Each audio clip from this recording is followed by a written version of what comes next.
Okay, office day అయిపోయింది, ఇంకా evening అయిపోయింది కదా.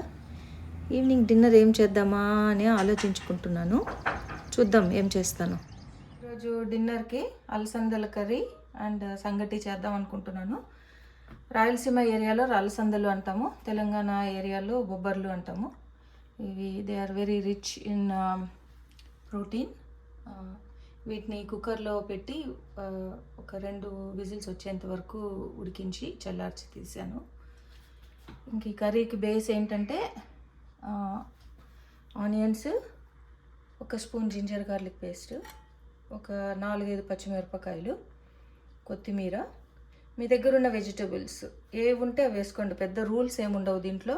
కాకపోతే ఈ వెజిటబుల్స్ ఎలా ఉండాలంటే ఎక్కువ ఒక అతి ఫ్లేవర్ ఉండేవి ఏవి తీసుకోవద్దండి. కొంచెం న్యూట్రల్గా ఉండి టేస్ట్ మామూలుగా న్యూట్రల్గా ఉంటే మనం వీటిలోకి వేసినప్పుడు ఏ మిక్స్డ్ కర్రీస్కైనా వాటిలో బ్లెండ్ అయిపోతాయి అన్నమాట. ఇప్పుడు బెండకాయలు తీసుకున్నాం అనుకోండి ఫర్ ఎగ్జాంపుల్, అవి బంక వచ్చేసి ఈ కర్రీకి అంత జెల్ కావు. సో ఇప్పుడు నేనైతే గార్డెన్లో పెరిగిన జుకీని, సొరకాయ తీసుకున్నాను, క్యారెట్ ఒకటి తీసుకున్నా, కొన్ని బీన్స్ తీసుకున్నాను. ఇవన్నీ ఎందుకు యాడ్ చేస్తానంటే మనకు ప్రోటీన్తో పాటు కొంచెం ఫైబర్ కూడా వస్తుంది. సో పిల్లలు కూడా సపరేట్గా ఈ కర్రీస్ ఇలా అంటే మనకు మళ్ళీ మల్టిపుల్ కర్రీస్ అవుతాయి కాబట్టి ఒక కర్రీలోనే అన్నీ వాళ్ళకి ఇచ్చేయచ్చు. పోపుకేమో ఇది నా పోపు డబ్బా, కానీ దీంట్లోకి ఒక 1/2 స్పూన్ ఆవాలు, 1/2 స్పూన్ జీలకర్ర, ఒక 2 ఇలాచీ, ఒక 4 లవంగం తీసుకున్నాను. ఇంకా ఖచ్చితంగా మన కర్రీస్లో కరివేపాకు ఉండాలి కదా, మన గార్డెన్లో పెరిగిన కరివేపాకు. తర్వాత టొమాటో ఒకటి తీసుకుంటా, ఇది లాస్ట్లో కట్ చేసేస్తాను ఇవన్నీ వేగిన తర్వాత. అండ్ ఎండుమిర్చి పౌడర్ అండ్ ధనియాల పొడి, ఈ పసుపు వేస్తాను మధ్యలో.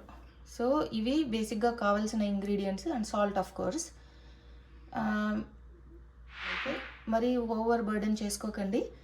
మీ దగ్గర ఉన్న వాటిల్లో సింపుల్గా టేస్ట్ఫుల్గా ఎలా చేసుకోవాలి అనేది మీరు ఓవర్ బర్డెన్ చేసుకుంటే చేసుకోవాలనే ఇంట్రెస్ట్ పోతుంది. మనం సింపుల్గా పెట్టుకున్నప్పుడు ఏమవుతుందంటే ఉన్న దాంట్లోనే చేసుకుంటాము, చేసిన తర్వాత దాన్ని చాలా ఎంజాయ్ చేస్తాం. Because that is your product, right? Hand made product. ఎక్కడో బయట తిన్నప్పుడు వాళ్ళు ఏమేమి వేస్తున్నారో ఏమీ తెలియదు.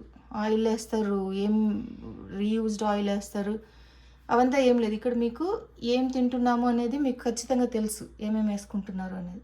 సో సింపుల్దైనా కూడా చేసుకుని తినడానికి ప్రయత్నం చేయండి. Okay, now let start. Pan తీసుకున్నాను, ఒక 2-3 స్పూన్లు ఆయిల్ వేసుకోండి. మనం ఎప్పుడు కొంచెం ఆయిల్ని చిన్న చిన్నగా తగ్గించడం ప్రాక్టీస్ చేసుకోవాలి, because that is hurting all of our bodies. Oil తీసుకున్నాక దాంట్లోకి వేడైన తర్వాత పోపు సామాన్ వేద్దాము.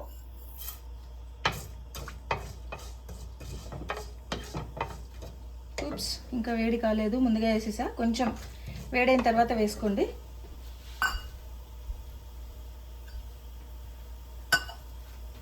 ఇవి చిటుపటమన్న తర్వాత ఆనియన్స్, పచ్చిమిరపకాయలు వేసుకుందాము.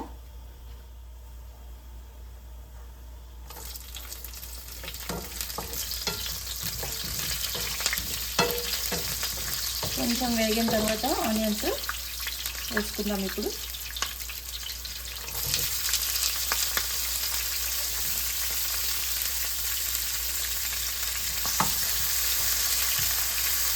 ఇది కొంచెం ఎర్రగా అయిన తర్వాత జింజర్ గార్లిక్ పేస్ట్ వేసుకుందాము. ఆనియన్స్ ఎర్రగా అయిన తర్వాత జింజర్ గార్లిక్ పేస్ట్ వేసా, పసుపు వేసుకుని కరివేపాకు వేసాను. ఫస్ట్ కొంచెం హార్డ్గా ఉన్న వెజిటబుల్స్, అంటే కొంచెం ఎక్కువ టైం తీసుకునే వెజిటబుల్స్ని కుక్ చేసుకోండి. సో దీంట్లో ఇప్పుడు ఈ సొరకాయ, జుకినీ కూడా వేసుకున్న తర్వాత కొంచెం సాల్ట్ వేస్తున్నాను. సాల్ట్ కూడా కొంచెం చూసుకొని వేసుకోండి. మన స్టాండర్డ్స్ యాక్చువల్గా ఉప్పు కొంచెం ఎక్కువ వాడతాం మన ఇండియన్ డిషెస్లో. కొంచెం కొంచెం తగ్గించుకుంటూ వస్తే దాని టేస్ట్ అనేది మనము ఎంజాయ్ చేయడం నేర్చుకుంటాం. Because salt is not so good. ఇవన్నీ ఎందుకు చెప్తున్నానంటే ఫ్యూచర్లో ఈ వీడియోస్ నా పిల్లలు కూడా చూస్తారు, సొంతంగా కుక్ చేసుకునేటప్పుడు వాళ్ళకు కూడా యూజ్ అవుతుంది అని. I'm a well wisher to all of you. ఒక 3/4 అలాగా ఉడికిన తర్వాత కొంచెం ఈ కర్రీ నేను కొంచెం ఎక్కువే చేస్తున్నా కాబట్టి ఒక 1 స్పూన్ మిరపకాయ పొడి వేస్తున్నాను, రెడ్ చిల్లీ పౌడర్, అండ్ ఒక 1.5 వరకు ధనియా పొడి వేస్తున్నాను. దీన్ని కూడా కలిపేసుకుని ఇంకా కొంచెం మగ్గిద్దాము. ఫస్ట్లోనే వేయద్దు, ఎందుకంటే వెజిటబుల్స్ కొంచెం మగ్గిన తర్వాత ఈ రెడ్ చిల్లీ పౌడర్ అండ్ ధనియా పౌడర్ వేసుకుంటే మనకి వెజిటబుల్స్ మాడవన్నమాట. మీకు ఇంకొక టిప్ తెలుసా? ఇది ఉడుకుతుండగా ప్యారలల్గా మనము సంగటి కూడా చేసేసుకుందాము. నేను ఫ్రమ్ రా చేయట్లేదు, పొద్దున్న చేసుకున్న రైస్ కొంచెం మిగిలింది. సో దీన్ని తీసుకుని కొంచెం ఎక్స్ట్రాగా వాటర్ ఒక 3-4 కప్స్ వేసుకుని ఉడికిస్తాను ఫస్ట్.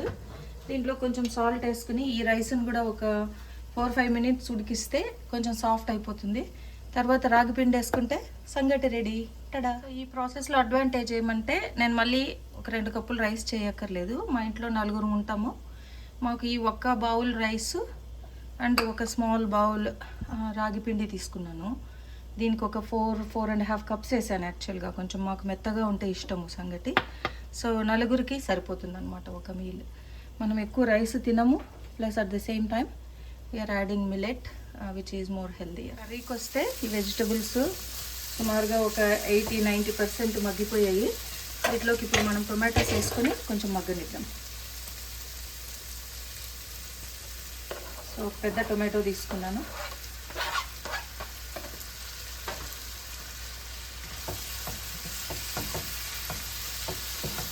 ఒకసారి కలిపేసి మూత పెట్టేద్దాము.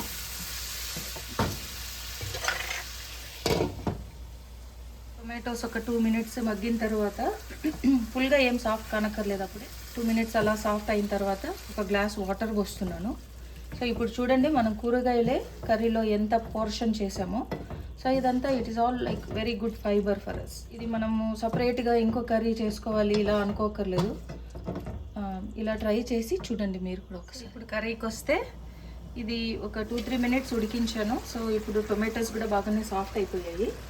ఇందాక ఉడికించుకున్న అలసందలు తీసుకుని దీంట్లోకి వాటర్ డ్రైన్ చేసి వేస్తాను. ఎందుకంటే వాటర్ ఉంటే కొంచెం గ్యాస్ట్రిక్ లాగా అనిపిస్తుంది ఒక్కొక్కసారి. సో వాటర్ తీసేసుకుని ఒక బౌల్ ఆల్మోస్ట్ ఇంత వేస్తున్నాను అనమాట.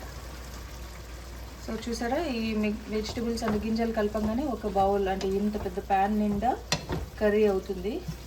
నేను కారం కూడా తక్కువ వేస్తున్నాను, ఎందుకంటే కర్రీస్ కొంచెం గుడ్ క్వాంటిటీలో కూడా తినచ్చు.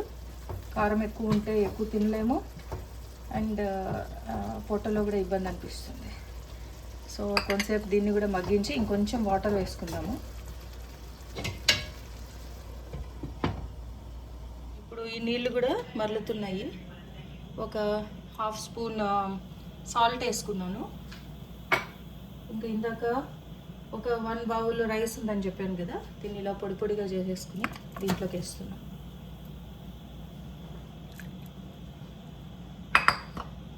వేసుకున్నాక చాలా నీళ్ళగా ఉంటుంది ఫస్ట్, అండ్ అదే మనకు అవసరం కూడాని.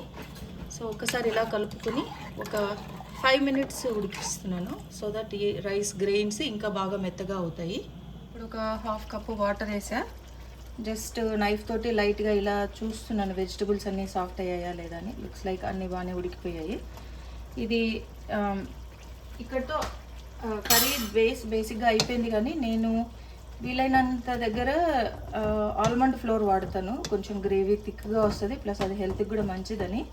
మీ దగ్గర లేకపోతే దట్స్ ఫైన్, అదేమీ అవసరం ఏమీ లేదు. ఇది కొంచెం దగ్గరకు వచ్చి, ఇంత నీళ్ళగా ఉంటే బాగోదు, సో కొంచెం దగ్గరికి రావాలి. 1 మినిట్ ఉడికిన తర్వాత ఇంకా ఆల్మండ్ ఫ్లోర్ వేసేసి కొత్తిమీర తోటి గార్నిష్ చేసుకోవడమే. సో కర్రీ అయిపోయింది. పక్కన స్టవ్లో చూస్తున్నారు కదా, రైస్ ఇంకా ఉడుకుతుంది. అది రెడీ అయినప్పుడు మళ్ళీ చూద్దాం. 1 or 2 స్పూన్స్ వేసుకోవచ్చు ఈ ఆల్మండ్ ఫ్లోర్.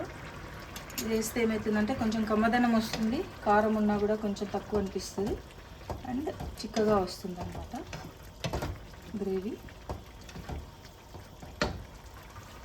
ఇది ఇంక ఇలా ఉడుకుతుంది. దీంట్లోకి కొత్తిమీర వేసేసి ఒక 2 నిమిషాలు మగ్గిన తర్వాత దింపేసుకుంటాను. ఈ టైంలో మీరు కావాలంటే టేస్ట్ చెక్ చేసుకుని సాల్ట్ అడ్జస్ట్ చేసుకోవడం ఏదో చూసుకోవచ్చు. నా అందాజ ప్రకారం I think it should be good. So I'm putting the lid here. ఇంకా ఒక లో మీడియం ఫ్లేమ్లో కొంతసేపు మగ్గనివ్వండి. సో దట్ ఫ్లేవర్స్ ఆల్ అన్నీ కలుస్తాయి అన్నమాట. రైస్ కూడా ఒక 3-4 మినిట్స్ పైన బాగానే ఉడికింది, కొంచెం సాఫ్ట్ అయిపోయింది అనమాట. సో ఇంకా మనము ఇందాక రాగిపిండి ఒక చిన్న కప్లో తీసుకున్నాం కదా, దాన్ని కూడా సిమ్లో పెట్టుకుని కలిపేసుకుంటూ ఇలా లైట్గా వేసేస్తే పైన అలా తట్టులా ఉంటుంది. కొంతసేపు లో మీడియం ఫ్లేమ్లో పెట్టుకుని ఉడకనివ్వండి మూత పెట్టేసి. కర్రీ మగ్గిపోయింది, తీసేస్తున్నాను. ఇంకా చూసారా, డు యూ స్మెల్ దాట్? మీ ఇంట్లో చేసుకుని మీరు ఆ ఫ్లేవర్ని మీరు కూడా ఆస్వాదించండి. ఇందాక మూత పెట్టిన ఈ పిండి కూడా ఇలా కొంచెం మెత్తగా అయిపోతుంది. ఒక 4-5 మినిట్స్ చేశాను. ఇప్పుడు పూర్తిగా కలిసి ఉండదు, ఇలా ఒక ముద్దలా ఉంటుందన్నమాట. మాకు ఇలా సంగటి కర్ర అని ఒకటి దొరుకుతుంది, సో దీన్ని వాడతాం దీనికి.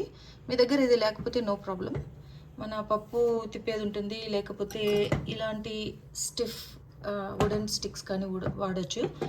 ఒక్కొక్కసారి మనకు చాలా నీళ్ళగా అనిపించింది అనుకోండి, వీ కెన్ ఫిక్స్ ఇప్పుడు కూడా. సో దీన్ని ఒకసారి ఈ కర్రతోటి తిప్పుదాము.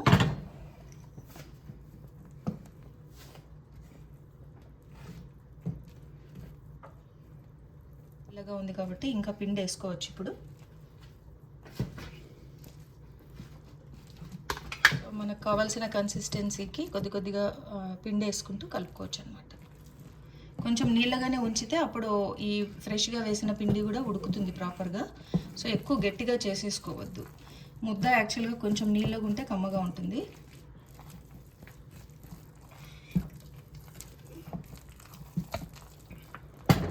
సో ఇది కలిపేటప్పుడు జనరల్గా మనకు వచ్చే ప్రాబ్లం ఏంటంటే ఉండలు ఉంటాయి. గమనించుకుంటూ ఇలా గోడలకి ఇలా నొక్కుంటూ ఉంటే ఆ పిండి నీళ్ళలో కలిసిపోతూ వస్తుంది అనమాట. సో మీరు గమనిస్తున్నారు, అక్కడక్కడ తెల్లగా పిండి కనిపిస్తుంది, కానీ అదంతా అలా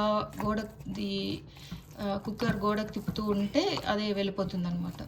అలా ఉండలు లేకుండా చేసుకోవడం ఒక్కటే కొంచెం స్కిల్. ముద్దలో అంతా అయిపోయింది. ఇంకా ఫుల్గా లోలో పెట్టేసుకుని స్టవ్ని ఒక 3-4 మినిట్స్ మగ్గ పెట్టుకోవాలి, ఎందుకంటే పిండి వేసాం కదా ఇందాక, పచ్చివాసన రాకుండా. మగ్గిపోయింది. ఇంక ఇప్పుడు దీన్ని ఉండలు చేసుకోవాలి. ఇలా ముద్ద చేస్తేనే దీని లుక్ బాగుంటుంది, ఆ ఫీల్ మన పల్లెటూరు ఫీల్ వస్తుంది అనమాట. సో కొంచెం చేతులు తడి చేసుకుని, ఈ ప్లేట్ కూడా తడి చేసుకుని ఇంత ముద్ద చేసుకుంటే కూడా మనకు చాలా హెవీగానే అనిపిస్తుంది. ఇది బోత్ కర్రీ అండ్ పెరుగు కూడా మంచి పోర్షన్. ఓకే, ఇప్పుడు ప్లేట్లో సర్దుకుందాం.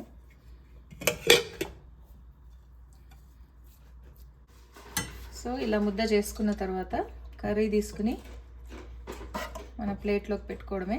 నేను చెప్పా కదా, కర్రీ ఎక్కువ తినాలి మెయిన్ కార్బ్ కంటే. సో అది మన గోల్.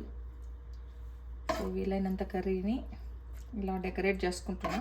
యూజువల్గా అయితే ఇంత ఏమీ లేదు, ఒక సైడ్ పెట్టుకుని తినేయచ్చు. మీ గురించి ఇలా కలర్ఫుల్గా కనిపించడానికి చేస్తున్నాను. ఓకే, సో తినేటప్పుడు ముద్ద తీసుకుంటాం, కొంచెం నెయ్యిలో అద్దుకుని కర్రీతో అద్దుకుని తినేయడమే. ఎంజాయ్. మీ డిన్నర్ రెడీనా? ఎస్. ఒకసారి తీసుకురా చూద్దాం taste. Okay, here you go. Taste చేసి చెప్పు ఎట్లుందో. నిజంగానే చెప్పు, పర్లేదు.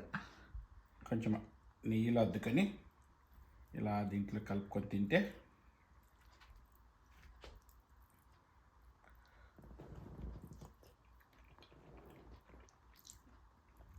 నిజంగా చెప్పు, అంత ఫీల్ చేసి చెప్పక్కర్లేదు.